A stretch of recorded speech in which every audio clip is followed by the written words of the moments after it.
முருகன் படை வீடு கட்டியிருப்பான். படை வீடு என்று சொன்னால் போர் தொழிலுக்காக இருக்கக்கூடியது படை வீடு. அது மட்டுமல்ல, படை என்ற சொல்லுக்கு ஆயுதம் என்று பொருள் உண்டு.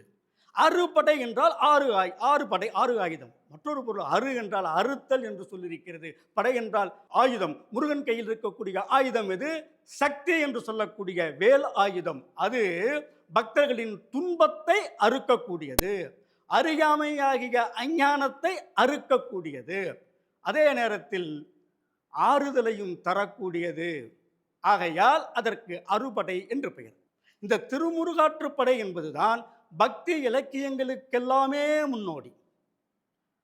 பின்னால் தோன்றிய தேவாரம், திருவாசகம், 4000 திவ்ய பிரபந்தம் இவையெல்லாம் தோன்றுவதற்கு முன்பே, ஒரு 1000 ஆண்டுகளுக்கு அதற்கு முன்பாகவே, ஏறத்தாழ 2200 2300 ஆண்டுகளுக்கு முன்பாகவே தோன்றிய இலக்கியம் இந்த திருமுருகாற்றுப்படை.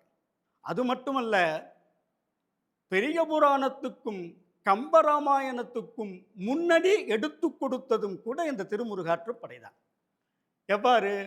உலகெல்லாம் உணர்ந்து ஓதற்கு அறியவன் என்று சிவபெருமானை தொடங்குகிறார் அல்லவா, புகழ்ந்து தொடங்குகிறார். கம்பராமாயணத்திலே கம்பன் மகாவிஷ்ணுவை எவ்வாறு போற்றி தொடங்குகிறார்? உலகம் யாவையும் தாமுல ஆக்கலும் என்று சொல்லி தொடங்குகிறார். இந்த உலகம் என்ற சொல் இந்த நிலப்பரப்பை சார்ந்தது மட்டுமல்ல, உலக உயிரினங்கள், உலக மனிதர்கள் அனைவரையும் என்று பொருள். இது நமது பாரத பண்பாடு, அதுதான் தமிழர் பண்பாடும். உலகமெல்லாம் நன்றாக இருக்க வேண்டும் என்பதை கருதுவதால் உலகத்தை முன்னால் வைத்து தொடங்குவது ஒரு மரபு. அந்த மரபை ஏற்படுத்தி கொடுத்தது திருமுருகாற்றுப்படை. லோகா சமஸ்தா சுகினோ பவந்து, உலகில் உள்ள மக்கள் எல்லாம் நன்றாக இருக்கட்டும், யோகக்ஷேமம் வகாம்யகம், எல்லோரும் நன்றாக இருக்கட்டும் என்று சொல்கிறார்கள் அல்லவா. அதைத்தான் முதலாக நக்கீரர் மிக அருகாக பாடுகிறார்.